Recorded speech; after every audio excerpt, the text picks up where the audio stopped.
interpréter. Dieu m'interdit d'interpréter et Dieu t'interdit d'interpréter. Amen. S'il y a plusieurs confessions, c'est parce qu'il y a plusieurs personnes qui se sont permis d'interpréter.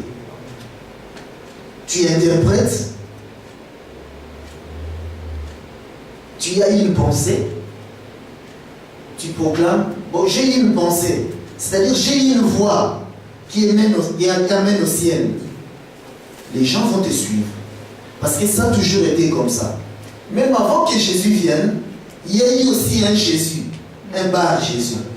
Il avait enseigné et il a traîné aussi du monde derrière lui. Ça a toujours été comme ça, les gens suivent toujours. Quand quelqu'un a une pensée. C'est pourquoi nous nous interdisons aussi d'interpréter. Nous suivons alors ce que Dieu a dit. Il a commencé par donner d'abord des méthodes. Il dit, pour que la véracité d'une écriture sorte, c'est-à-dire pour qu'une écriture donne la lumière, il faut qu'il y ait 2 ou 3 témoins. S'il a dit ça, c'est qu'il a prévu lui-même des témoins. Dans la nature, dans ce que les théologiens appellent l'Ancien Testament, dans le Nouveau Testament. Amen. C'est pourquoi le dimanche, j'ai dit une chose, que quand la lumière est là, la lumière va éclairer la réalité et l'ombre va apparaître. Ainsi, nous sommes le peuple de la lumière. Parce que nous avons reçu la lumière. Alors, quand la lumière maintenant éclaire, nous avons la réalité et l'ombre. C'est-à-dire, l'ombre, c'est l'Ancien Testament. La réalité, c'est le Nouveau. Et la lumière, c'est l'Esprit. Amen. Nous avions lu le dimanche que Jésus, la lumière, est venu vers le sien. Les siens ne l'ont point reçu. Mais à tous ceux qui croient en lui, à tous ceux qui l'ont reçu, il a donné le pouvoir de devenir enfants de Dieu. Lesquels sont nés, non pas de la chair et du sang, mais de l'eau et de l'esprit. Amen. C'est de ça dont nous sommes en train de parler depuis un moment. Là, nous venons maintenant de lire une écriture qui nous montre justement la naissance. Une femme enceinte, enveloppée du soleil, de la lune sous ses pieds et des 12 étoiles. C'est-à-dire des 3 lumières. Hein? Le soleil, la lune et les étoiles. Les astres. Nous remarquons que les astres en réalité ne sont que des vases. C'est-à-dire c'est au 4e jour que Dieu a pris la lumière qu'il avait créée au premier jour. Parce que le premier jour, il y avait l'obscurité sur la surface de la terre. Amen. Et Dieu dit que la lumière soit. Et la lumière fut. Je sais que ce passage-là du commencement donne beaucoup de troubles aux gens. Les gens qui interprètent. Amen. La Bible commence par dire ceci. Au commencement, Dieu créa le ciel et la terre. La terre était informe et vide, et l'Esprit de Dieu se mouvait sur les eaux. Nous avions dit que quand Dieu dit les cieux et la terre, en réalité, la terre était dans l'eau. Et l'Esprit de Dieu se mouvait sur cette eau-là. Amen. Maintenant, après, Dieu vient au 3e jour. Il vient maintenant. Il fait sortir la terre des eaux. Vous voyez ça? Donc, au commencement, Dieu a créé. Il s'est passé un temps. Il vient maintenant mettre de l'ordre. Parce que la Bible dit que la terre était informe et vide. Donc le but, c'est de sortir la terre des eaux, de lui donner la forme et de les remplir. C'est pourquoi alors nous voyons, il vient, il sort le 3e jour, il sort la terre des eaux. il crée les jours. Le premier jour, le deuxième, le troisième, jusqu'au 6e jour. Donc, il donna la forme. Et il restait maintenant de remplir cette terre-là.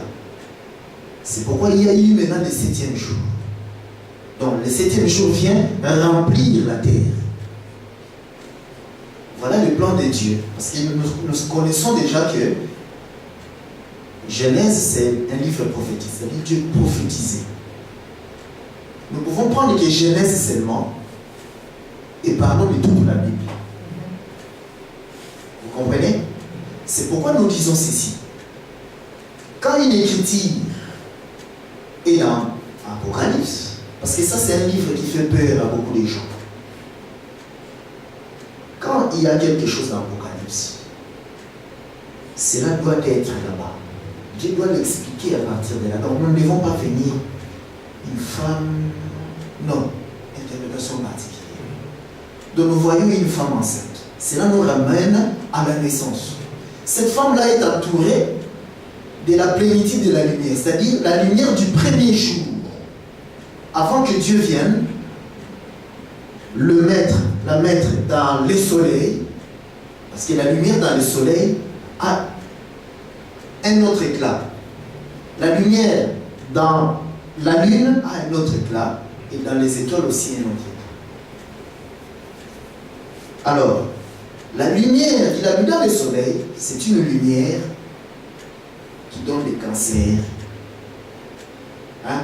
Sur la terre, c'est une lumière qui donne des cancers lorsqu'on s'expose longtemps. En fait, c'est une lumière qui détruit en réalité. Parce qu'elle est trop forte. C'est pourquoi nous avions dit l'autre jour que c'est pourquoi Dieu a dit que personne ne peut me regarder et vivre. Nous ne pouvons jamais regarder le soleil de fixer des regards. Nous perdrons les yeux. Or, les yeux, la Bible dit que les yeux, c'est la lumière du corps. C'est-à-dire, quand on n'a plus les yeux, on est dans l'obscurité. Or, l'obscurité, c'est la mort. Vous voyez ça? Donc, le soleil tue. C'est pourquoi nous disons aussi que le soleil, c'est les lions. Il tue. Mais par contre, le soleil vient, il change de costume. Après avoir travaillé du matin jusqu'au soir, il vient maintenant le soir entrer dans la lune. Il change de costume. Or, la lune, quand elle apparaît, nous la contemplons. Cette lumière-là ne tue pas nos yeux. Vous voyez ça? Elle éclaire. Ainsi que les étoiles. C'est-à-dire, le soleil, c'est la journée, la lune et les étoiles, c'est la lumière de la nuit. Or, rappelez-vous, quand Jésus est mort, il y eut l'obscurité sur la surface de la terre. Pour montrer que nous rentrons maintenant le soir.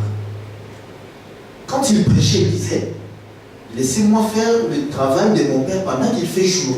Parce que la lumière était là. Mais quand il est mort, ça veut dire le soleil s'est couché. La nuit a commencé. Et nous sommes dans cette nuit-là. Hein? Depuis que cette nuit a commencé ces jours-là, elle finira les jours de l'enlèvement. Rappelez-vous, en Égypte, quand Dieu a fait rentrer Israël à l'autel, dans la chambre haute, il leur dit, malgré tout ce que Moïse a fait, des miracles et des prodiges, ça n'a pas suffi à vous faire sortir. Il y a seulement un seul miracle qui fait sortir. Il y a un seul miracle qui sanctifie. Il y a un seul miracle qui fait quitter quelqu'un du parvis pour le lieu saint. C'est seulement le sang. Alors prenez un agneau, rentrez dans la maison et fermez la porte. Durant cette nuit-là, parce que c'était la nuit, vous mangez l'agneau. Ils ont mangé toute la nuit l'agneau. Et le matin, ils n'ont plus fait une autre nuit en Égypte. C'est-à-dire, quand le soleil est venu, ils sont partis. Pharaon les a même chassés. Parce qu'ils sont passés par la sanctification. C'est pourquoi la sanctification est très importante. Nous avions dit que quand une femme est enceinte, elle perd les os, les sangs, et elle reçoit le souffle de vie. Et c'est là, ce sont les trois témoins de la naissance qui démontrent une naissance. Ainsi, Jésus, quand il est mort, on est venu le percer sur les côtés. Nous avions envie l'eau et le sang sortir. Et l'apôtre, qui est en réalité aussi un prophète, Jean, vient nous expliquer alors ce phénomène-là, parce que c'était un phénomène bizarre. Parce que sur les 4 autres plaies, il n'y avait que le sang qui est sorti. Mais ici, il y a l'eau et le sang. Lui, il vient maintenant nous expliquer qu'il y a eu une naissance. Comment ça il peut y avoir une naissance? Nous sommes partis alors regarder dans l'ombre. Et dans l'ombre, nous avions vu maintenant le premier Adam, parce que lui, c'était le second Adam.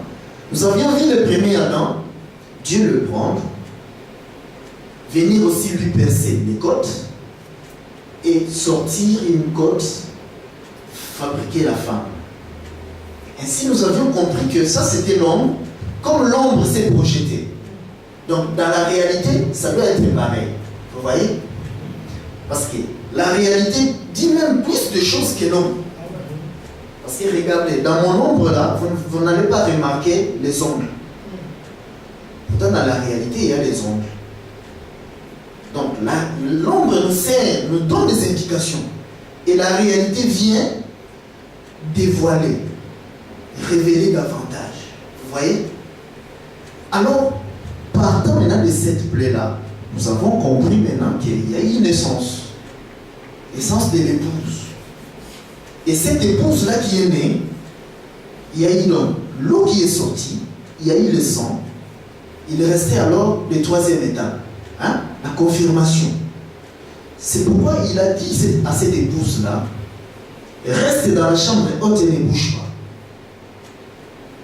Elle-même, elle ne comprenait pas. Elle est restée dans la chambre haute. Puis un jour, nous allons lire cela. Le livre des Actes, chapitre 2.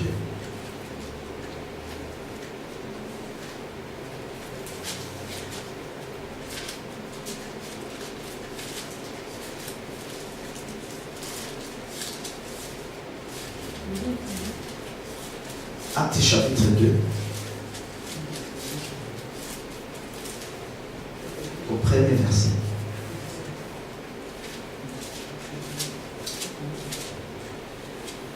Les jours de la Pentecôte, ils étaient tous ensemble dans le même lieu. Tout à coup, il vint du ciel un bruit comme celui d'un vent impétueux, et il remplit toute la maison où ils étaient assis. Des langues semblables à des langues de feu leur apparurent, séparées les unes des autres, et se posèrent sur chacun d'eux. Et ils furent tous remplis du Saint-Esprit, et se mirent à parler en d'autres langues, selon que l'Esprit leur donnait de s'exprimer. Or, il y avait entre